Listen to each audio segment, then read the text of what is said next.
Good morning, everybody. Orange A here, and we've got what I think is a pretty exciting War of the Visions video today because Glacie's EX is dropping in global. And I'm going to call her Glacie this whole time because of my, weird mental block thing going on where I cannot say Glaciela. I don't even know if I'm saying it right or wrong because Glacialia Regalia came out and I just like how that rhymed so well. It blew my mind. And now I'm just going to call regular Glacie because there's not she's not something, I don't know. It's a huge mental block for me, but I think this unit is going to be a pretty good EX unit. And I think a lot of the things I've seen floating around about her EX, whether on Reddit or on some Discords, has been wrong. I think she has a really interesting spot in the game right now, but people I seem to be building her towards something that I don't think she is. I'm going to talk about what I think she is and how I think she can fit your team if she's somebody you really want to EX. Let's talk about all that right now.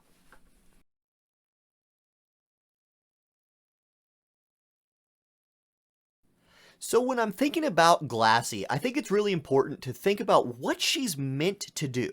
She is meant to be a really high damage unit that's also a nice bruiser. Someone who, if you're running her with a tank, can absorb a hit or two while your tank is gathering aggro and can eliminate the other team really effectively. She has the tools to do that, or at least she had the tools to do that back in the day. She was a Pierce unit with a Monk sub-job, which means she has two of the hardest to resist attack types in the game, which was really great. And she had really high slash resistance in a time when she first came out that slash was everywhere. And yes, slash is still everywhere, but you will hardly ever find a mono slash team like the Engelbert or Landu Ayaka teams back in the day. There's almost always some magic damage mixed in now or another damage type. So has Glacie been able to overcome the change in the game? Because she's very outdated right now. She can't really one-shot people at level 99, and there's a lot of units that can one-shot her. That really, it negates her usefulness. So the question we have to answer is, did her EX cover those weaknesses and boost her into a usable spot in the game? And I think the answer there is actually a resounding yes. To start, let's actually go look at her stat increases. She's getting the stats that she needs here, and that's important because she doesn't get a whole bunch of increase here, but where she does increase, it's by a lot.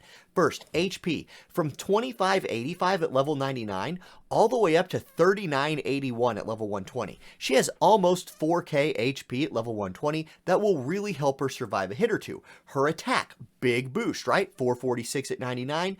589 base attack at level 120. That's a lot. Now, her agility does get a small pickup. It goes from 58 to 60 at level 120, and that's nice, but nothing else really changes in a significant way. Besides her attack, HP, and agility, she kind of stays flat. But do notice, she's rocking 25 slash resistance. And when I see 25 slash resistance, I think, okay, this is a base. This is a foundation that we can build on to make a unit that can be pretty good. So go on this journey with me. Let me build her up for you right now and make a case for why I think she's going to be really good. And if you can't tell, I'm a big fan of the spear waifu units. So take everything I say with the grain of salt that I'm a fan of this unit. However, I think my case is compelling, so go on this journey with me. Okay, let's look at her skills and see where she got upgraded. She did not get any of her support abilities upgraded. However, this top one, attack, pierce attack up 12 with agility up 12 is amazing. Stacked with shadow running, the ninja sub job with agility and luck, this makes her really fast. She can push that 100 agility mark, so she can be quick. So her speed is still up to par with the current state of the game. Now, when we scroll down to her main job, this is where we're going to see her EX upgrades. First, her buff that used to be a pierce attack 25 and defense pin 50 for herself for 3 turns, which by itself is an amazing buff, gets a huge upgrade. It now also gives AoE resistance by 20 for 3 turns for herself. Keep that in mind, that's important. As well as magic resistance plus 20 for 3 turns to herself. Now, we are talking at this point, let's go back to her stats. We're talking about starting to cover some of those stat weaknesses. She was weak to magic. If she gets this buff on herself, her minus 10 magic goes back up to a plus 10, and adding some AoE resistance on top of that, because most magic attacks that will be hitting her, especially if you're running her with a tank, will probably will probably be AoE based skills. So this is a really good cover for her, and I think this is a massive upgrade. I think this buff, like making the AI use this buff, will be crucial to making her useful in auto PvP. Now, she still has her 100% hit ability, that doesn't get touched at all, but the other attack that gets upgraded is Leap Strike. Core move for Glaciela right here. I used to build her to just Leap Strike and try and kill 2 or 3 people on the other team, and then if she died, I was like, oh, whatever, you got 2 kills before you died, and it was awesome. This skill's getting an upgrade. The damage is staying the same. Really, nothing is changing about this skill, except that it will decrease her AP consumption by 40 for 3 turns after she uses it. This is an okay upgrade in my opinion, because like when I used to build the glassy bomb, she'd jump in there, and then oftentimes when the bomb goes off, the bomb tends to also explode, right? She would explode afterwards if she didn't one-shot the other team, so having an AP consumption buff was kind of, would have been maybe irrelevant. So I don't really love this one. However, mixed with the fact that she's becoming more survivable through her EX jobs and through the current state of the game with other things we're going to talk about, I think this is actually just okay. So that's my take on that. Then she's getting Stunning Thrust as her job level 25 skill. This is really good. It's a frontal based like rectangle AoE. 200% damage with a 25% chance to stun for 1 turn. An AoE stunning attack, really nice. However, at 32 AP, you're going to need something like if she's going Leap Strike and then you want her to go Stunning Thrust, you're going to need some kind of AP regeneration or to have spent a couple turns prepping her. And I think she might be a unit in auto PvP that would benefit from at least 2 turns before leaping into the target. So that's something to keep in mind. Now, I want to keep moving forward here. So at this point, let's assume at this point that you've got Valkyrie's Pride buff on. So you've picked up a little bit of magic resist. You picked up a little bit of AoE resist. The next thing I want to talk about is the Esper I think you run on her. And I think it's Siren for a lot of reasons. Now, people already are going to be like, hold on, Odin is going to be her best Esper probably because of the human killer and the slash resistance. And it's Odin. Odin is so good. It's a benefit if someone in your group is good without Odin, so another person in your group can run it, right? And I think Glassy is really good with Siren, and let me tell you why. First of all, the 19 agility, this is really good with, it just scales well with her. She already has a lot of agility. Let's get faster. The attack does suck at 55, but the skill tree, you have water attack, you have pierce attack up, and you pick up a lot of slash resistance. Now, you can't actually run all 3 of these things at the same time. It ends up being something more like this, I believe. It will max you out, but this is more slash resistance and starts pushing her towards really not caring about slash attacking units, which if she's going to jump in at the other team, if there's like a tank that survives who's a slashing unit or a bruiser, whatever, having all that slash resist will be nice. I think Siren is a really good fit for her. Otherwise, just go with, Odin or any of the other piercing espers that you want to run. However, water attack on Siren is really good for Glassy's striking ability. She's also a sub-monk, so boosting that water attack, hey, that's good for the monk sub job as well. I love Siren on her. Now, vision cards.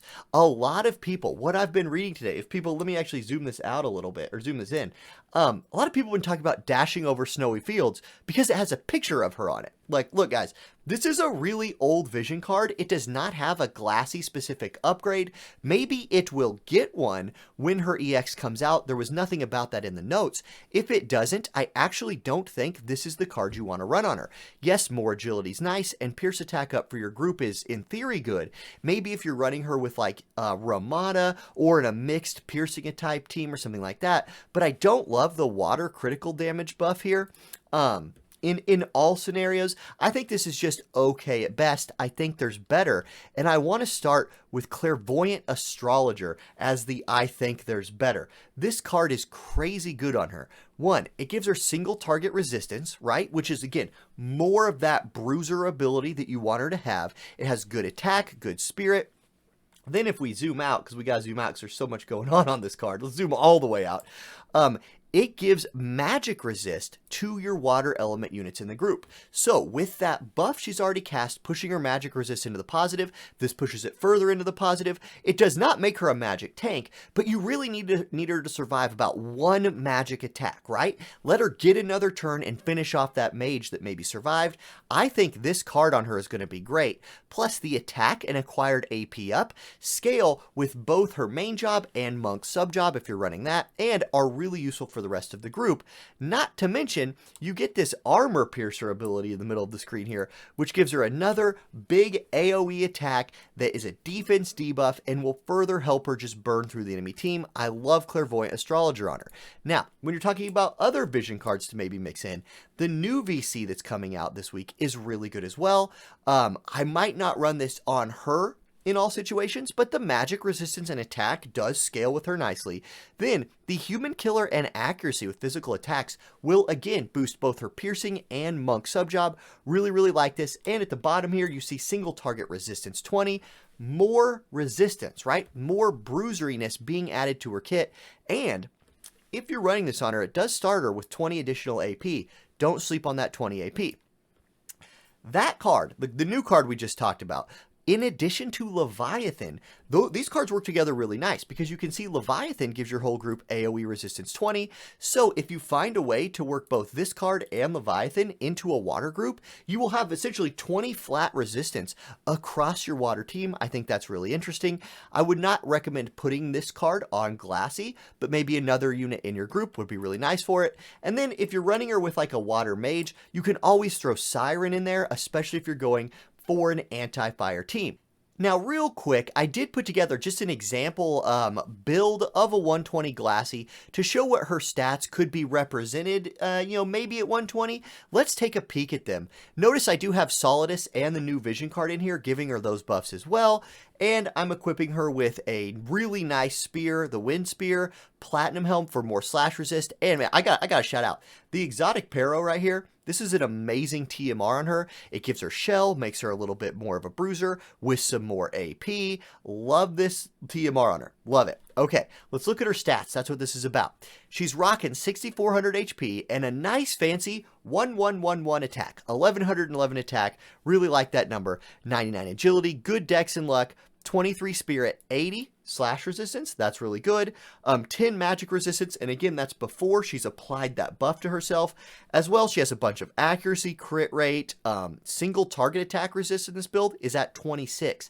Again, you're going to be also adding AoE resistance with that self buff that she can cast. She's going to be a bruiser, and I think a lot of people didn't quite look deep enough into all the ways you could make her a bruiser. We'll see. She also has acquired AP up 35 from her card and Human Killer if you wanted to run her in that monk sub. Okay, that's basically what I got for you today, guys. I think Glassy's a unit that a lot of people are sleeping on, and I think she will be better than we think, especially if she's somebody you already have at level 99 and you're just sitting on a whole bunch of Mind Spheres for her. I don't think you'll be sad if you max her out. Remember, water is in a really good spot in this game right now. It has a ton of really good units and a ton of really good vision cards. If you have those, I think Glassy could be a nice addition to your team. If you don't have her ready to go, I think she could be an easy skip for you as well. I probably wouldn't suggest building her from scratch as a new player. I do get this question quite a bit in these videos I do over the old units. I'm assuming in a lot of these videos that you have her already, and maybe you already have some of her Mind Spheres gathered up, and if you're in that boat, it's not hard to just go ahead and take her to 120. It'll cost you some blossoms, maybe just a little bit of Visior. Otherwise, man, I think this is a big time stay strong week, like I said in my news video. So stay strong, y'all. I hope this video was useful. If it was, please like and subscribe to the channel, and I'll see y'all in the next one. Peace.